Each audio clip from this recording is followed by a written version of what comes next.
Hello, my name is Dr. Brittany Ahmed. I'm reporting to you from ACR 2018 in Chicago, Illinois for Room Now. So part of the greatness of the ACR conference is the opportunity to collaborate with our global rheumatology community. And with me today, I am so privileged to introduce to you Dr. Eduardo Martin Nares. He is coming to us from Mexico City. Eduardo, thank you for coming today. Thank you, Brittany, for inviting me for this interview. I'm from the Instituto Nacional de Ciencias Médicas y Nutrición, Salvador Subirán, in Mexico City. Eduardo, thank you for telling us your institution. Now, Eduardo has a particular interest in IgG-4 related disease. Last year at ACR 2017, he was actually a featured speaker for IgG-4 related disease, and he's been doing research, particularly in Mexico and in Latin American patients throughout the entirety of PANLAR. So, Eduardo, first of all, can you give us any updates about IgG-4 related disease since ACR last year? Yes, of course. So two big things are happening in this ACR on the IgG4 related disease. First of all, tomorrow at 9 a.m., the new ACR Euler classification criteria are going to be presented. So this is a big breakthrough on this particular disease. We didn't have a set of classification criteria. And this is work that has been done in the last 2 years with over 70 investigators from around the world. So that's a big thing happening in this ACR.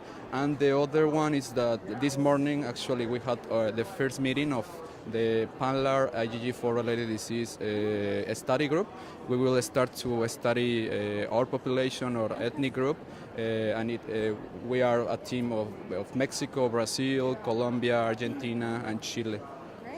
So, Eduardo, I think our assumption is that IgG4 related disease may actually be quite rare. However, can you tell us, what are some signs and symptoms that we as rheumatologists should be looking out for, and maybe even primary care physicians?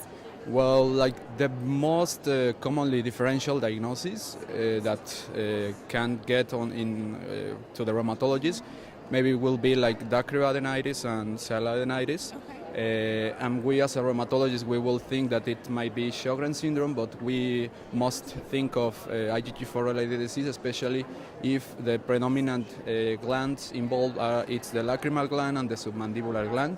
And there's some particular entities that we must always think about IgG4 related disease, like retroperitoneal fibrosis, hypertrophic pachymeningitis, hypophysitis, and autoimmune pancreatitis.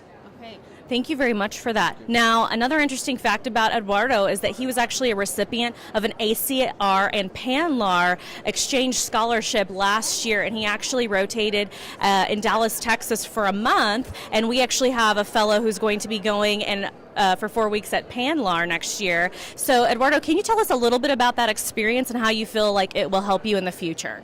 Okay, well, that was an amazing experience. I got to see how a different health system works and how rheumatologists in the U.S. work. I got to see some diseases that are not that common in Mexico, like sarcoidosis or Behçet's disease. And it allowed me as well to make some networking and some collaborations, some research, and I got to make very good friends. That he did.